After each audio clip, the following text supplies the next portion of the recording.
The loss of my first child was the epitome of heartbreak for me.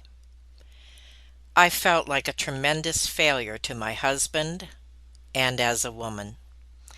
When my marriage ended, I felt bamboozled, as if life was one big joke at my expense.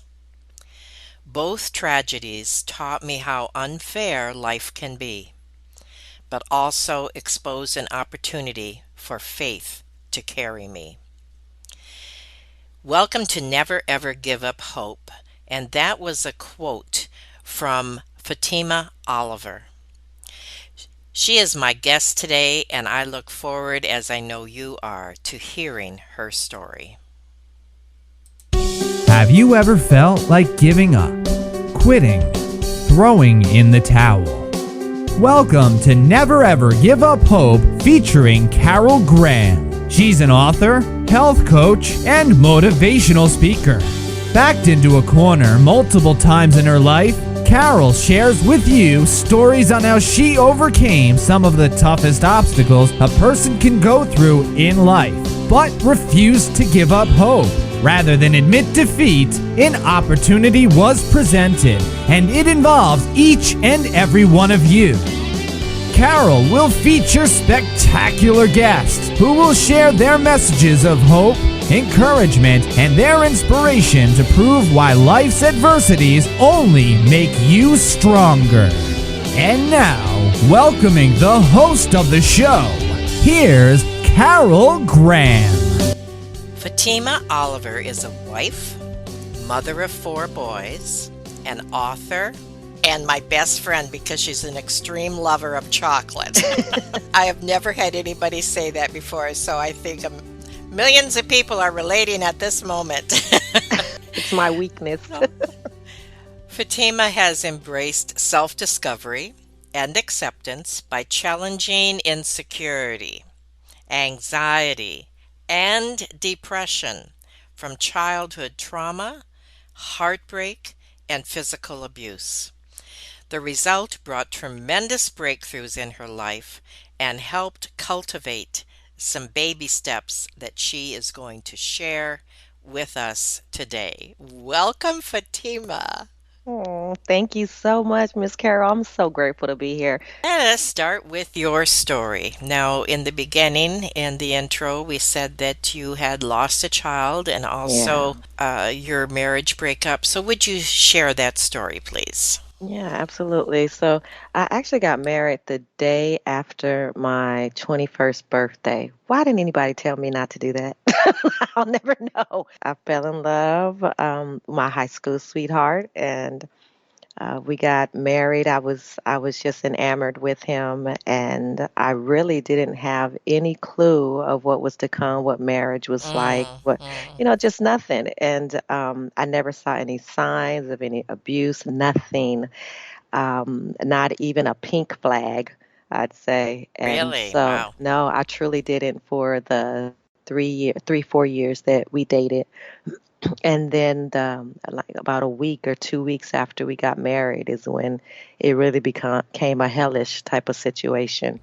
Mm, I remember myself running, sprinting to my car to jump into it because he was chasing me. And that was just such a tremendous reality of like, oh my God, I thought I knew this person. I have no clue what I've just mm-hmm, gotten mm-hmm. myself into.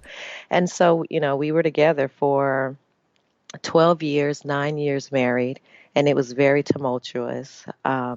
Whenever he would disagree or I would disagree with him, there was abuse. He would Mm-hmm, say he'd mm-hmm. have blackouts and basically that he wouldn't remember anything else. He wouldn't remember chasing me with a hammer. He wouldn't Wow. remember picking me up and dropping me. And he was 300 and something pounds, and I was about 120. And so, he would pick me up Mm-hmm. and slam me or throw me by my neck. And out of all the things that occurred, in the relationship, I thought that I could change him. I thought that, Amazing. maybe if it was something that I could do better as a wife, a new wife, that things would get better. And unfortunately, that wasn't the case. It only got more comfortable. I think comfortable for him and comfortable for Mm-hmm. myself because I figured this is all I was worth having. And so, yeah, I didn't really hide the abuse, but I didn't tell anybody too much either, because at some point I just really believed that this is all my life was supposed to be about. Mhm. Mhm. And so, yeah, it was a very, very dark time for me. And in the process of that, I did get pregnant. And my family, we never thought that I would be able to conceive. I was like that last cousin in the group that just, Mhm. just couldn't seem to get pregnant. And so when I did, it was just like a shock for everybody. And it was just an awesome moment. I remember buying all the girl items and getting the crib and getting crochet blankets and all that type of stuff. And it was just really pretty exciting. And when I was 23 weeks, actually 20 weeks, I found out that I had an infection, and which caused me to have an incompetent cervix, and was rushed to the hospital, and they did a procedure on me, and to try to keep my baby, holding on Mhm. strong. Mhm. And I actually wound up having to have that procedure done twice, and neither one of them took, and I wound up giving birth early at 23 weeks, and she was Wow. actually 1 pound 3 ounces. And we prayed and prayed for her to be able to hold on, but eventually she passed away, and I wasn't able to have that bonding time, that first hold, touch of her skin until she actually Aw. passed away. So it was a very, very just a dark time, in my life, so young. Yes. It just felt like darkness was around me, and it would continue to cloud over me. And I had to, bury her, and it was just an experience that you never think that you're going Right. to have in Of your course. life, especially in your 20s when it's Yes. supposed to be vibrant, and this is what you're experiencing. And so it was a very, very dark, lonely time, because no matter how much people try to understand, they simply can't unless they've been through Right. that type of tragedy. It is a very isolating, very lonely moment in time, and that coupled with abuse, and just not being able to have anybody around to speak Mhm. with. It's definitely a very, very lonely time, and really just enhanced my already depression that I wrestled with at such a Of young course. age. Yes. I know for me, I had dealt with depression. I, I didn't even know what it was. I grew up just sad. I was Aw. the only girl out of, I actually had five brothers, and I was the only girl. My mom had three boys. My dad had the other two. And so she raised me how she raised them. So it was a very tough military style type of um, you Mm. know, type of Yes. type of upbringing. And I just, got in where I fit in, basically, Carol. It was, there wasn't any princess in a tutu swirling around the boys. It was nothing like that. It was, boys would be boys, and they wanted to make me cry, and I learned to be tough that way, but also to not be in touch with my emotions also. And Interesting. so, yeah, because we didn't have time for emotions. And so I never learned how to process much of anything that I felt outside of anger. And so growing up that way, now I'm in a space where I've lost one of the most just closest piece of myself, and I don't know how to process it. And I'm going through Mhm.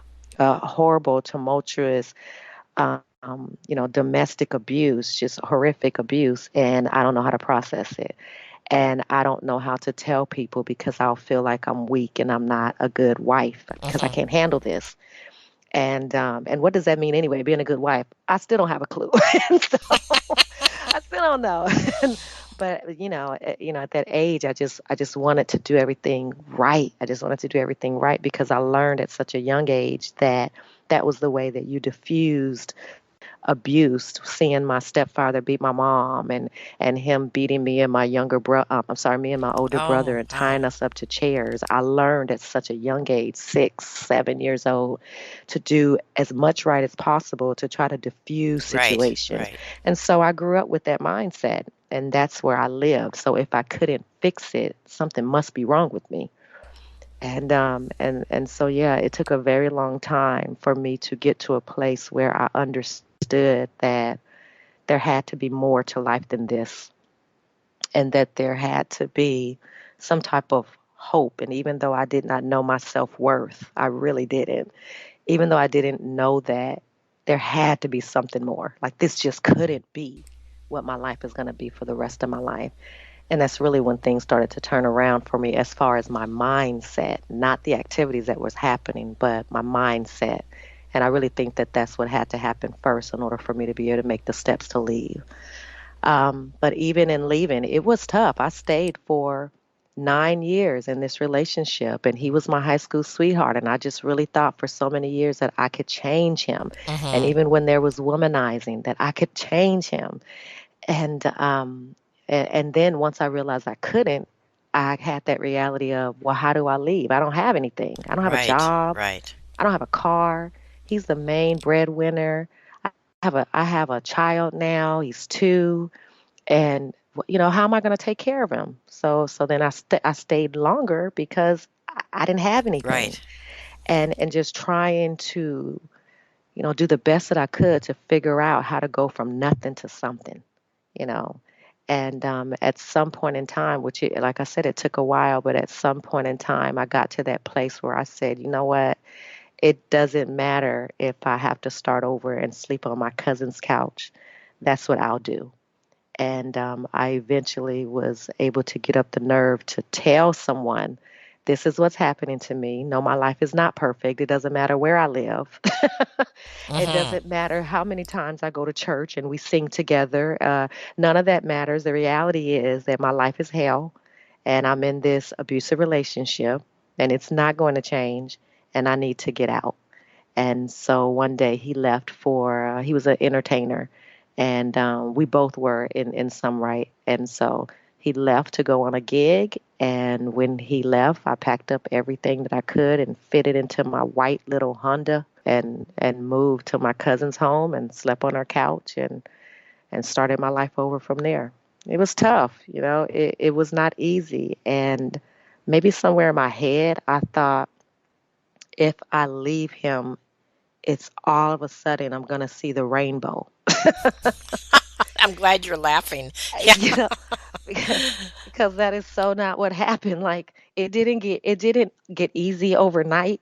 It was, I had to start from the ground up. I had to be the same determination that I had to try to make my marriage work when it was clear it wasn't going to, is the same type of grit and tenacity I had to have to pick myself up from my bootstraps and survive for the sake of my son, and work those hours that I didn't want to work, and get mom and them to babysit my child because I couldn't afford to go to a daycare, and I Mm-hmm. really couldn't Mm-hmm. afford them.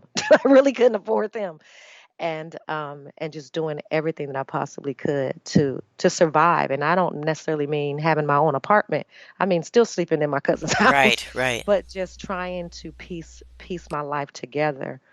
And it definitely wasn't. It just wasn't what I expected. Life wasn't what I expected. Being a grown up was not what I expected. Being a mother was not what I expected. It was very, very much for a lot of my years, your younger years. It was just a very dark time for me. But I'm so grateful that I didn't give up.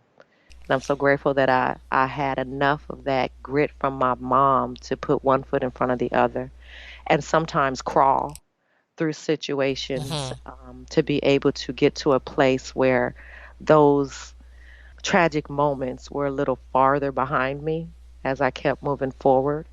And eventually, I would learn that the emotional residue of those moments were still with me, and I had to learn to process those later in my life.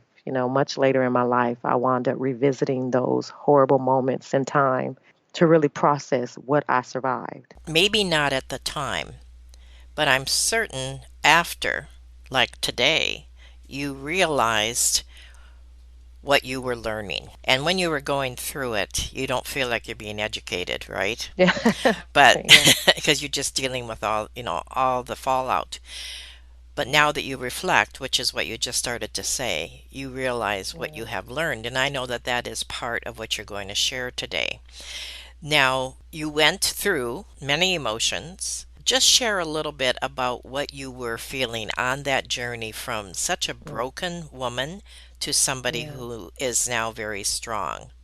Without Huh. sharing too much, just a little bit about that time of your life. That Yeah. that time when you were healing, your healing journey. The thing about healing is first you got to feel the wound, right? And so there was a lot of chaoticness in my space. There was a lot of confusion. But there was that piece of me that felt like if I would just have the courage to just look deeper into that emotional baggage, that there would be such promise. Didn't know what that looked like, but that there would be promise. And so there was definite confusion of why me, why did I have to go through these things? But and there was feeling of shame, a lot of shame. I would say in working through the healing journey, there was so much reflectiveness in regards to, you know what, I'm stronger than I thought I was. You know, Right. yeah, yeah, I don't give myself enough credit. I'm pretty strong. I saw myself as a more compassionate being. I saw myself as just someone who really needed to give herself a little bit more grace. Hmm. And because of the situations that I'd been through and walked through in my time, just growing and learning. But I think overall, I felt the more that I worked through my healing process, the more relieved I felt and the more free I felt. And I thought living as an adult, we say we turn 18, we're free.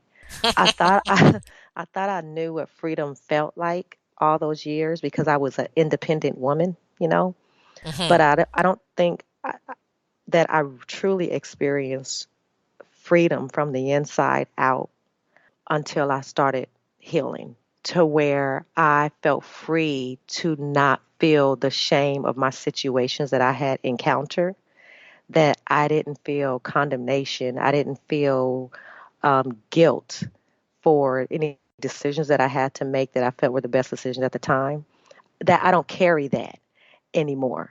And so there were a lot of years where I did, but walking through the healing journey, I was able to take on a wardrobe of freedom that allowed me to drop those old garments of guilt and regret and bitterness and a lot of shame, a lot of shame. The shame of not being able to make a marriage work that really was inevitably not going to, but the shame of having to walk away, or the shame of being an abused woman. When I said I'll never marry a man who's going to treat me a certain way, and then you Then you you do wind it. up Right. yeah, and just really really really learning to give my younger self grace, meaning, Yes. Fatima, you didn't know any better.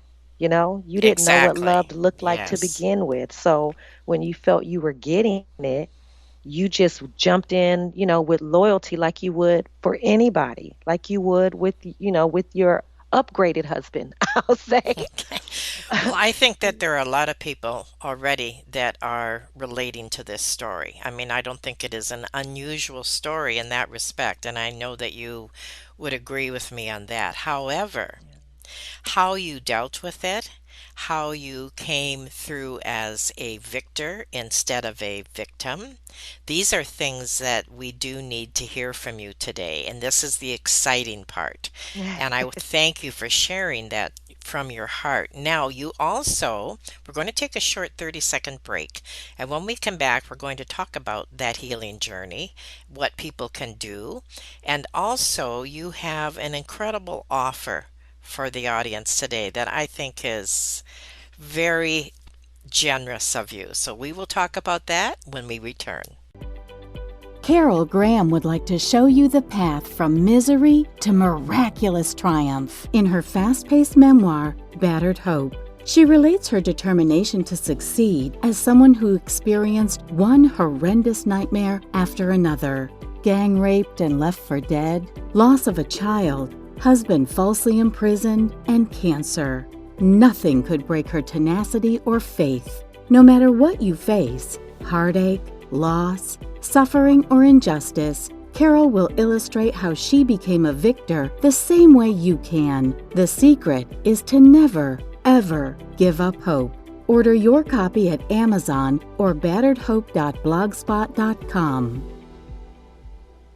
With me today on Never Ever Give Up Hope, I have Fatima Oliver, and she has been sharing her story of abuse and neglect and pain and anxiety and all those negative things that has really made her what she is today, which is a strong, focused woman. And as I promised, she is going to have an offer for the audience today and how you can become strong and focused no matter what you have experienced or what you may be going through. So I'm excited to hear those steps, which she's going to share now.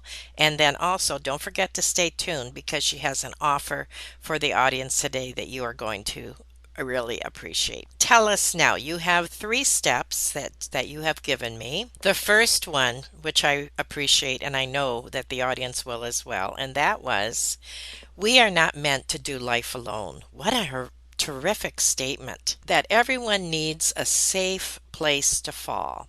So Yeah. share a little bit about that. The reality is that we all need community. We all need community. And so I strongly believe in a safe place because that's what helped me.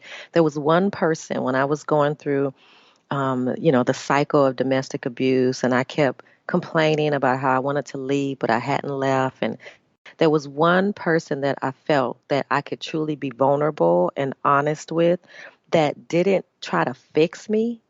They just listened. And at one point, they were able to give me the type of life altering advice that truly, truly, truly put the ball back into my court to help me to see that my life is my responsibility. And that's what I mean by a safe place. Some place where you can go and that person truly, truly has your best interest at heart. Not all the time will that be a spouse. Not all the time will that be a family member. Sometimes you have to pay for that safe place. Sometimes that has to be therapy, a therapist, or a psychiatrist. But I truly, truly believe in it. It's like if you can imagine you are looking horrible, you've had the most horrible day, your hair is all over the place, you're snotting all over the place, you have on the same clothes for 2 days, and the person knocks on the door, comes in, and they help you clean your house. And they don't judge you and say, "Why are you looking like this? Oh my God, you stink." They come in and they clean your house for you, and they sit with you and they prepare a meal for you. That's your safe place where you can. Carolyn Leaf says it, how you can freak out in the love zone. It's a place where you can be your most vulnerable, and you know without a doubt that you're not going to be scrutinized or judged. It's just a place to be yourself. And it doesn't mean that you're going to do the actions. If you're in a horrible situation and you want to slash some tires, you can literally say, "I just feel like slashing tires."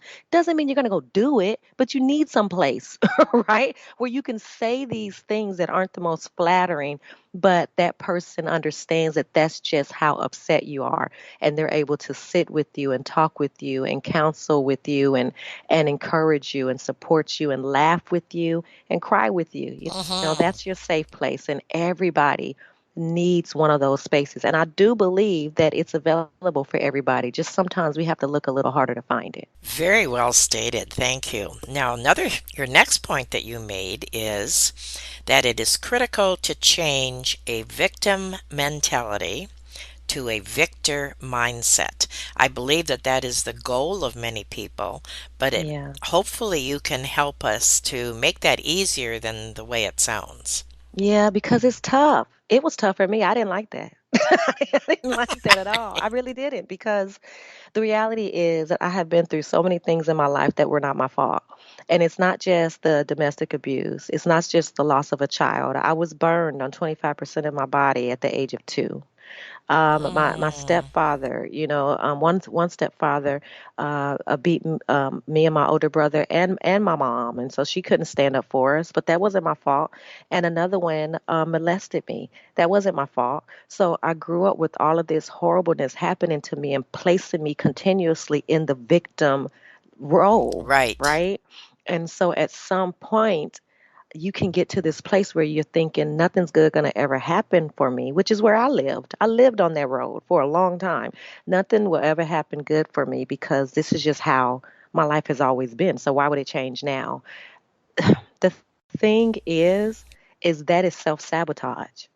And if we decide to live in that space, all those people who have done such cruelty to us, they win.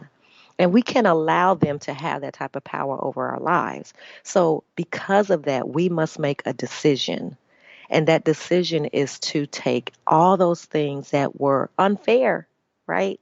That were Right. cruel, that were things that probably that we made a bad decision and it catapulted in something horrific. Things happen, but that we allow those moments that have happened to us that have brought such pain and we allow ourselves to use them to turn something good out of it. Right. And so that could be anything. If you have been sexually abused, you maybe join a group with other people who have gone through those experiences and start sharing your story.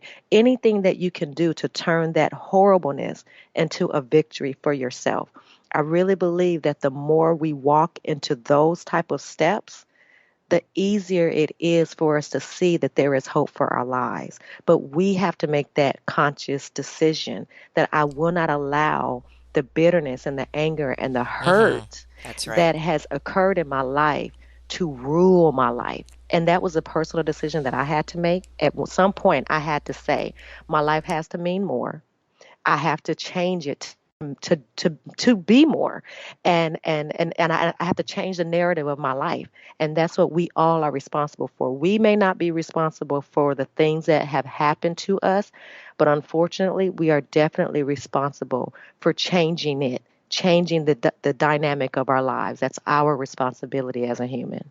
And your next point I really appreciate as well, which is releasing people from great expectations is the pathway to forgiveness. And I'm sure that Yeah. you can address that.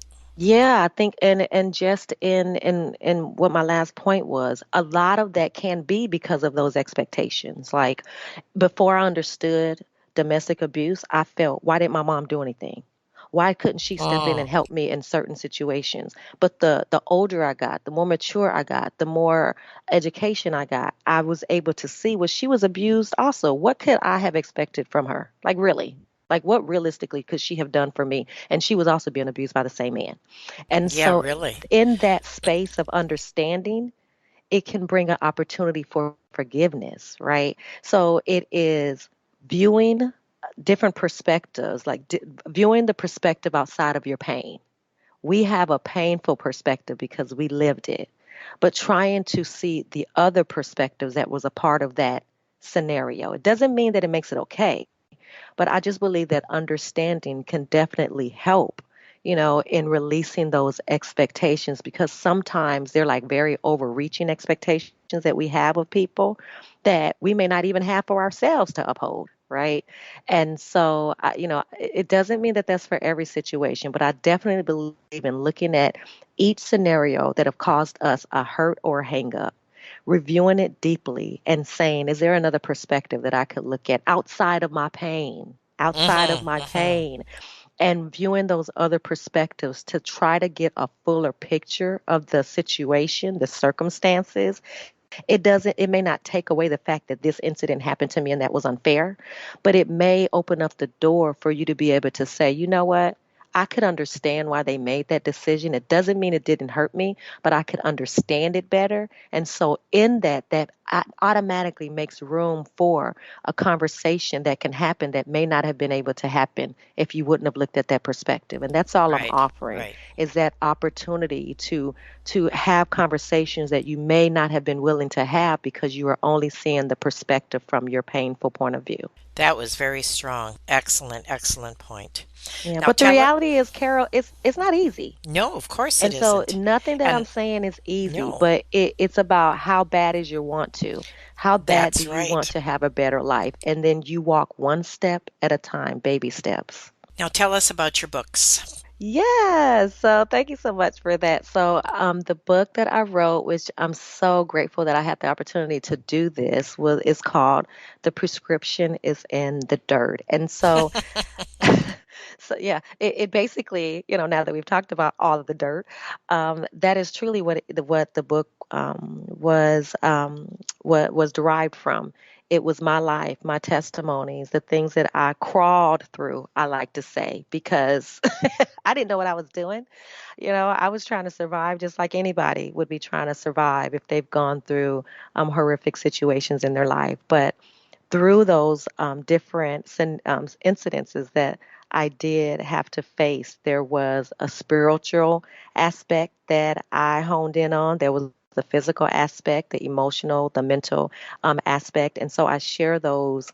All of that in my book. And so I talk about the death of my child in so much more detail. I talk about the abuse, and I talk about being the my relationships with my brothers, and how that impacted me being able to Hmm. process emotionally, and just the expectations of my mom, all my different relationships, and how a lot of it was dirty.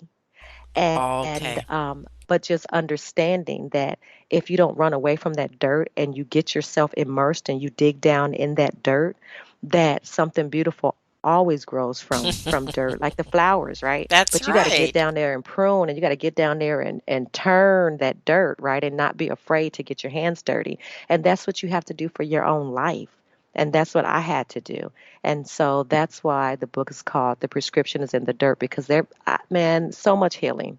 So much Excellent. healing is sitting right in the midst of your pain if you only like not be afraid to look at it head on, live in that mess a little bit, dig down deep and get to the core issues of why you do the things that you do, or why you behave in the way that you behave or think the way that you think.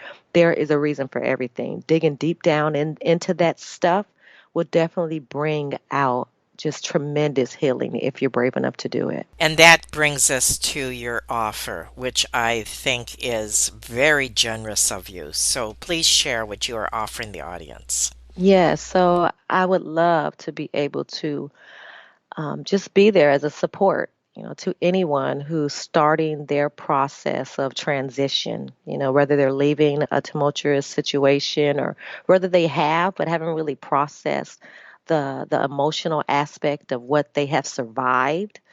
I'm offering a 20-minute session with me. You could go to my website, fatimac.com, and go to sessions and book a session with me, a 20-minute session. And I am truly just there to listen. I really believe there is such value That's in right. listening. A lot of times we talk a lot. I know I talk a lot. Um, but there is such just a healing balm, I think, in being able to listen. And so I just want to be there as a support to listen to anything that is a hurt or hang up, but also any victory that you have that you don't feel like you have anybody to share it with. And let's celebrate together, or let's brainstorm together. Let me encourage you in the direction or the strategies that I've taken. Reach out to me for your 20-minute session, and I'll definitely be there to support you and just listen to whatever you want to talk about. That is so gracious of you. I feel like I want to talk to you, you know. I got to get in there and book my time. So in conclusion, is there anything that you want to summarize or say as an encouraging word? Yeah, I think that it's important to give yourself some grace. Think about it this way, that when you were a kid, you did kiddish stuff, right? And so the things that you've gone through in your life, you made the best decisions at that time. And you've grown now. You've evolved more and you're more mature. And so would you make better decisions? Probably yes, right?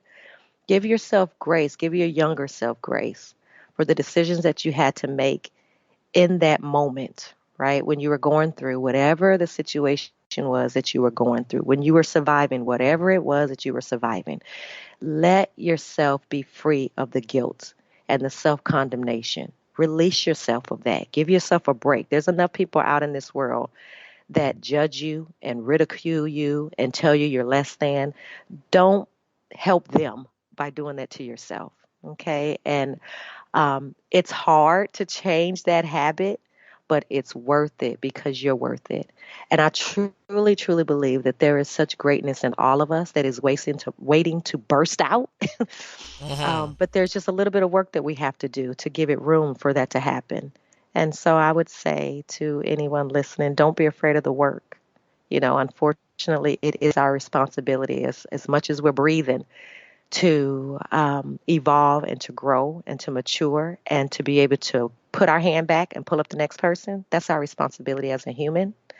But first it starts with us and working on ourselves. Don't be afraid of the work. Don't run away from the work. If you see something Hmm. in Hmm. you that's not right, investigate it to the core and work to resolve it with the baby step approach. That's so interesting that you said that because just this morning I released my YouTube video, which was on freeing yourself from guilt and self condemnation. Okay. All Talk right. about timing, right? Yeah, that's a confirmation that I think the Exactly. world must need to hear that. I agree 100%.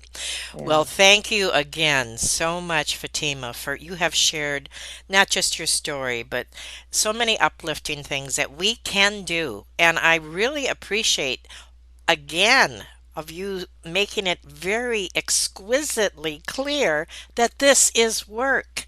Yeah. It's not a band-aid. You're not going to just take the band-aid so someone else can come along and rip it off. Mm, You are getting in there and you're doing the work to bring real change and to bring absolutely. real healing. So I thank you for all the steps that you laid out and for sharing your story and for being on Never Ever Give Up Hope. Thank you for listening to Never Ever Give Up Hope, featuring Carol Graham. Did you know that most people succeed because they are determined to? Quitting was never an option. Carol loves your comments and will respond to each one. So please subscribe and review this podcast. A rating of 5 stars would be outstanding and appreciated. Remember, if you are still here, there is always hope.